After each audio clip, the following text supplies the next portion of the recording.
Hello everybody and welcome to Attaché, the show that gets you in, out, and around some of the world's greatest cities. My name is Alex Hunter and I'll be your Sherpa on this life well traveled. And today we're in Shanghai.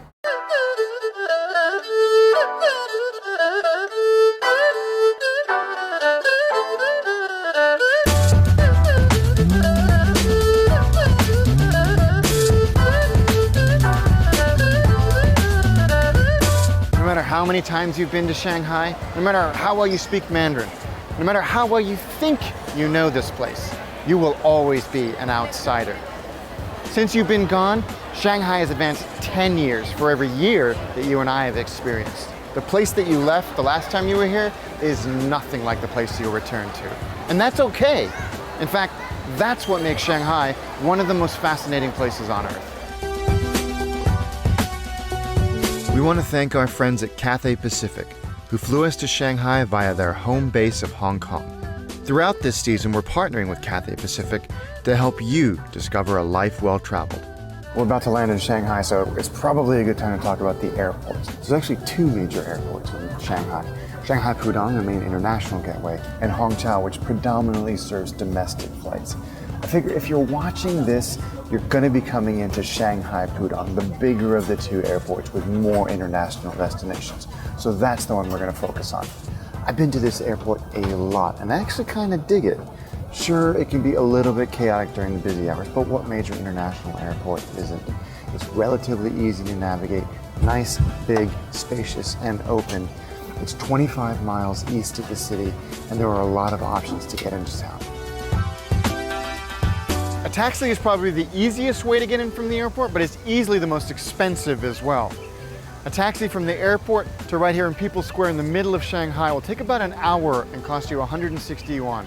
There are taxi ranks outside Terminal 1 and Terminal 2, and avoid the touts that will approach you as you walk from the terminal to the taxi ranks. Just get in line, take a real taxi, you'll be fine. One other thing to note, it's rare for taxi drivers to speak English, so if you can, get your destination written down in Chinese on a piece of paper or a business card. Most hotels will be happy to provide this for you.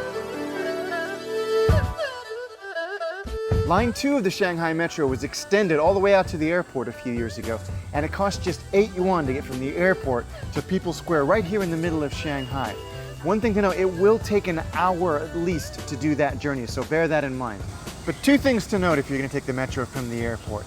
It only runs from 6:30 a.m. to 9 p.m. and you need to change at Guanglan Road if you want to go further into Shanghai. But by far my favorite option, and easily the coolest of all airport transfer options in the entire world, is Shanghai's maglev train. The train uses magnetic levitation technology, yes, magnetic levitation, to rocket along the rails at 267 miles an hour. So that will get you from the airport to Longyang Road at the end of the line, 17 miles away, in 7 minutes.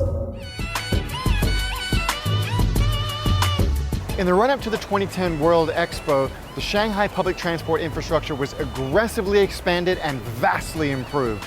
So you now have a city that's cheap, quick, and relatively easy to get around. At the heart of this public transportation system is the Shanghai Metro, a 21st century subway system that covers most of the greater Shanghai area, which makes it the largest network in the entire world by track length. 10 million people use its 14 color-coded lines every single day. It's fast, cheap, air-conditioned, which is amazing in these hot, sticky summer months, and easy to use. All the signs and station announcements are in English as well as Mandarin. There are different types of metro ticket you can get from the automated kiosks or from the ticket booth. There's single journey tickets like this one, which will get you from point A to point B, and 1- and 3-day travel passes, which will give you unlimited travel on the metro for 1 and 3 days. But if you're going to be here for more than 3 days or plan on using other forms of transport, it's definitely worth getting one of these, a Shanghai Public Transportation Card, or Jiaotong card. It's a stored value card that works on the maglev train, the metro, ferries, buses, and even taxis. Like most major cities, the subways and trains in Shanghai usually, but not entirely, stop between midnight and 5 a.m. So be sure to plan accordingly and find out the hours of the stations and lines that you're going to need for your journey. If you need to get around between midnight and 5 a.m., then taxi is really your only bet. The good news is taxis are abundant in Shanghai. There are over 50,000 of them swarming the city. So one of the things that you'll notice that we've learned too is that even with a green man, that doesn't mean that you've got safe passage across these busy streets. Buses and scooters, the deadly electric silent scooter, still come hurtling around the corner, so watch your back.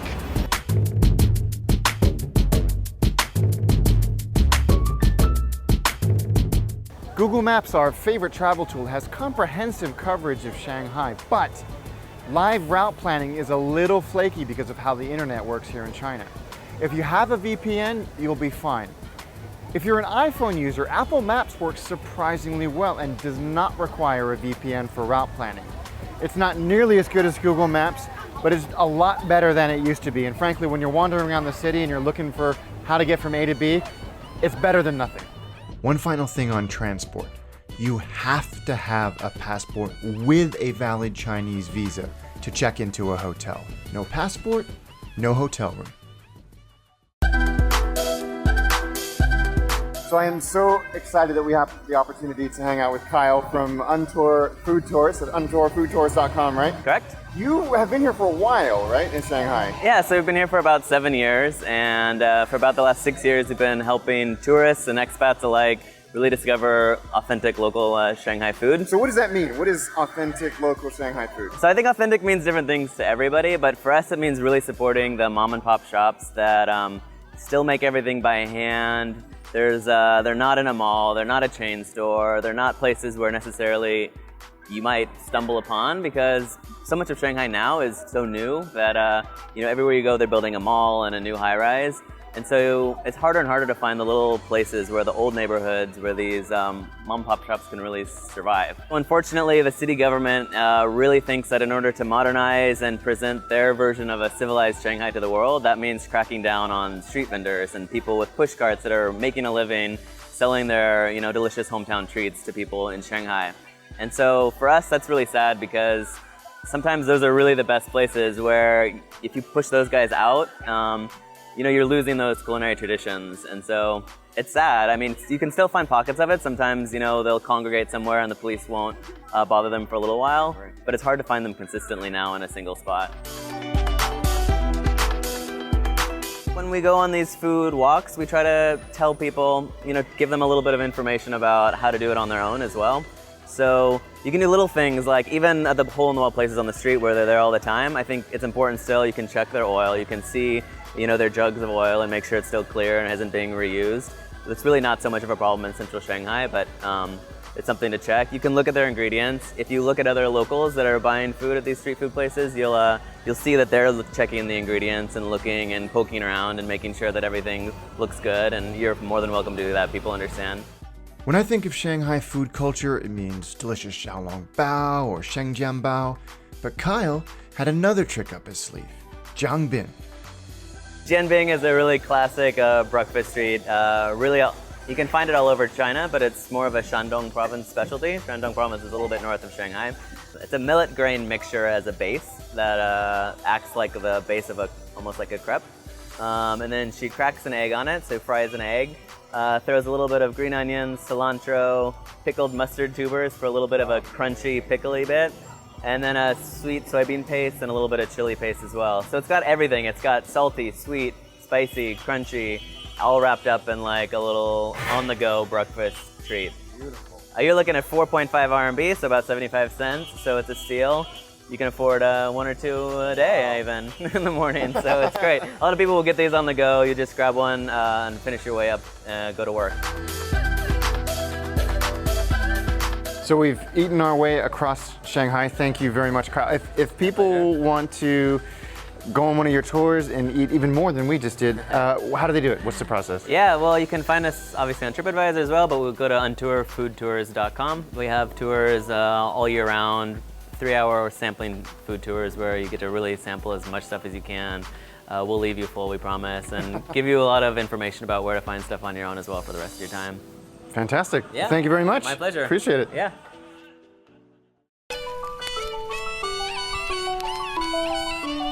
The official currency of China is the renminbi, often abbreviated as RMB.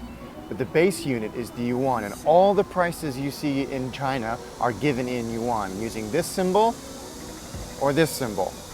A lot of Chinese currency is in bill form, even small change, but you will still get 1 yuan coins like this one. The yuan is technically a restricted currency, but it's still very easy to exchange most major currencies here. But it can be quite a laborious process. I've heard that it can take up to an hour to exchange currency in a bank, but it really shouldn't when you do it. But you'll need to bring your passport, which they'll photocopy, and there's paperwork to fill out. It's kind of a pain. My tip, just use an ATM machine to get cash out. They are everywhere. They'll have no problem accepting your overseas card, and you'll usually get a better exchange rate. One weird thing about the ATMs here is that while they'll often have the Plus, Maestro, or Cirrus logos on them, they aren't always connected to those networks. The only way you'll find out is if you try. A bit of a life lesson there for us all, Greg. And when you're at an ATM getting cash, get a little bit more, because those chip and PIN devices that you'll see in restaurants and shops almost always won't take MasterCard and Visa, and forget about trying to use an American Express here in China. It just won't happen. One last thing on ATMs. If you're using an ATM with a chip and PIN device in a shop and it asks you for 6 digits for your PIN, but your PIN's only 4, here's a trick. Put 00 and then your PIN in. So in Greg's case, it would be 00. No. 5, 5, 5. We finish. 5. I repeat. 5, 5, 5, 5. While not the bargain destination it once was, Shanghai is still very affordable on almost all fronts. How affordable? Let's do the rundown. A cup of coffee will cost you around 22 yuan. A pint of beer will cost you. Actually, funny story, we've had beers ranging from less than £1 all the way up to £8 here in Shanghai. Hotel bars, expat bars, anywhere near the tourist areas, you're gonna pay 6, 7, £8 for a beer. But the street vendors, we've had 500 milliliter beers for less than £1. So, choose wisely. And for the most reliable indicator of a nation's cost, the good old Big Mac, you're gonna pay about 18 yuan, or about $2.60 US. Tipping haters, rejoice. Tipping is just not a thing here in China. A lot like Japan, tipping can actually cause embarrassment if done in the wrong way. I've heard reports from friends who have left a couple of yuan on the table as a tip, being chased down by the waitstaff to give them back the money they left behind. So forget about tipping while you're here in Shanghai. It's just not a thing. One quick note on shopping. Because of China's booming middle class, the various free trade zones in Shanghai, and a bunch of other economic incentives, Shanghai is a shopper's paradise. Luxury goods, electronics, sporting goods, antiquities, there is something for everyone here. And not only is bargaining acceptable, it's encouraged. Hell, it's considered sport here. But as a good traveler, of course, only bargain with the intention of actually buying something. One final thing, antiquities cannot be taken out of China. Anything made before 1911 cannot be taken out of the country. Do so and you could get in a lot of trouble. So don't.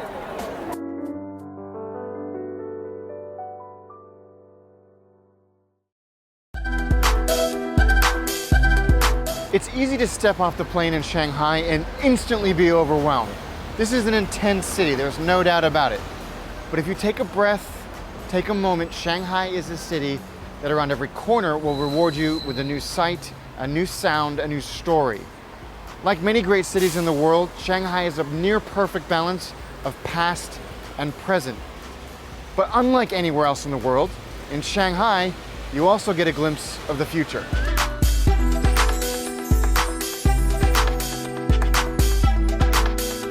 And that, my friends, is the Attaché Guide to Shanghai.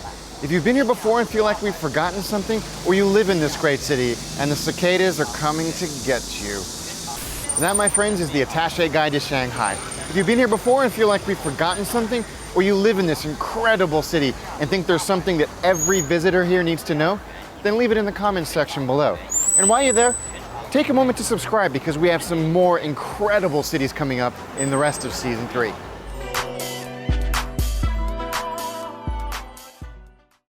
Thanks again to our friends at Cathay Pacific. We couldn't have done this episode without them. Do you have a tip to lead a life well traveled? Leave it in the comments section below.